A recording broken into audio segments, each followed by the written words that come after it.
People often say that trauma makes you stronger. But is that really true? The truth is, trauma doesn't just go away. It leaves scars, some of which never fully disappear. It changes how you see yourself, how you see others, and how you see the world around you.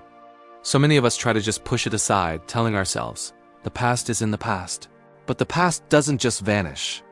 It lives on, quietly shaping your choices, your relationships, and even your self-image often, without you even realizing it. But here's the hopeful part. You can break free, and the very first step is awareness. Your pain is real, your trauma is real, but you are not broken. You're not flawed. And you are definitely not alone. True strength doesn't come from what hurt you. It comes from your ability to face it, understand it, and rise beyond it. And that is exactly what we were going to talk about today. 5 hidden ways trauma might be holding you back.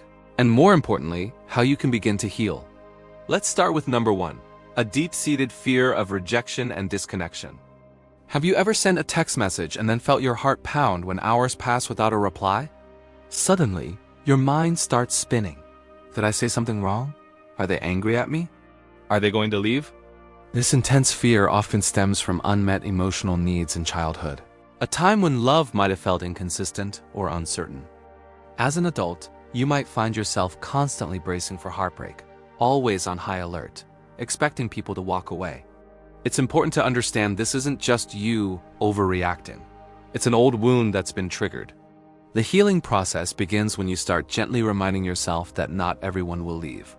Safe, secure, and lasting connections do exist, and you absolutely deserve to experience them. The second hidden sign is constant self-doubt and feeling incapable. Do you have that little voice in your head that constantly whispers, "You can't do this," or "You're just going to fail"? This pattern often forms when childhood mistakes were met with punishment, or when you were never given the space to try, fail, and grow on your own.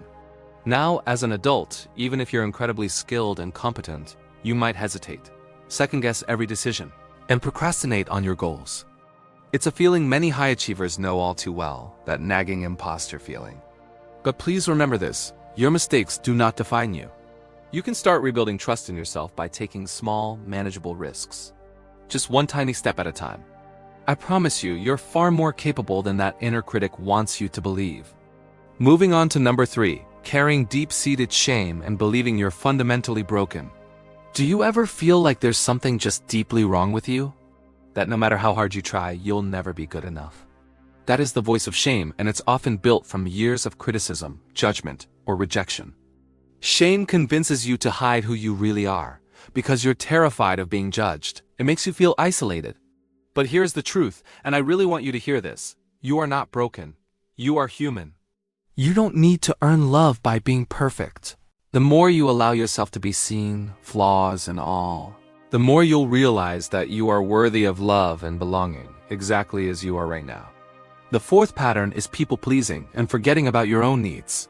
You're completely exhausted, running on empty.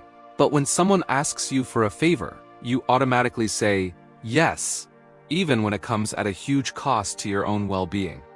Perhaps growing up, you learned that love was conditional, that your worth depended on how much you could do for others.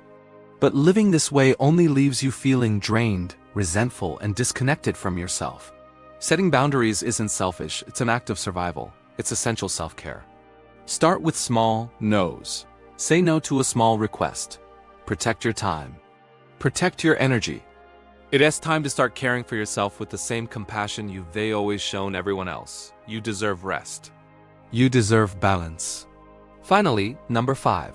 Losing yourself in others and having no clear sense of identity. Do you ever feel like you don't really know who you are when you're not in a relationship? Like your happiness depends entirely on another person's validation? When your own sense of self wasn't nurtured and encouraged as you grew, it's easy to feel lost and adrift. You might find yourself relying on others to feel whole, terrified to stand on your own 2 feet. But remember, you are your own person. Your identity doesn't disappear just because you're alone. In fact, solitude can be where you find it. Deep down, there's a whole, complete self waiting to be discovered, independent, vibrant, and more than enough, all on its own. So, as we've gone through these 5 patterns, did any of them resonate with you? If they did, please know this. None of them are your fault. These behaviors, these beliefs, they were once survival strategies. They were the armor that protected you when you were vulnerable. But now, that same armor might be holding you back from living the full, joyful life you deserve. The good news is that healing is absolutely possible. With patience, gentle reflection, and the right support, you can rewrite your story. You don't have to just survive anymore, you can truly thrive. And it all begins with believing this one simple but powerful truth: you matter. Thank you so much for spending this time with me today. If this video was helpful, please give it a like, and consider subscribing for more content on healing and personal growth. Take care of yourself, and I'll see you in the next one.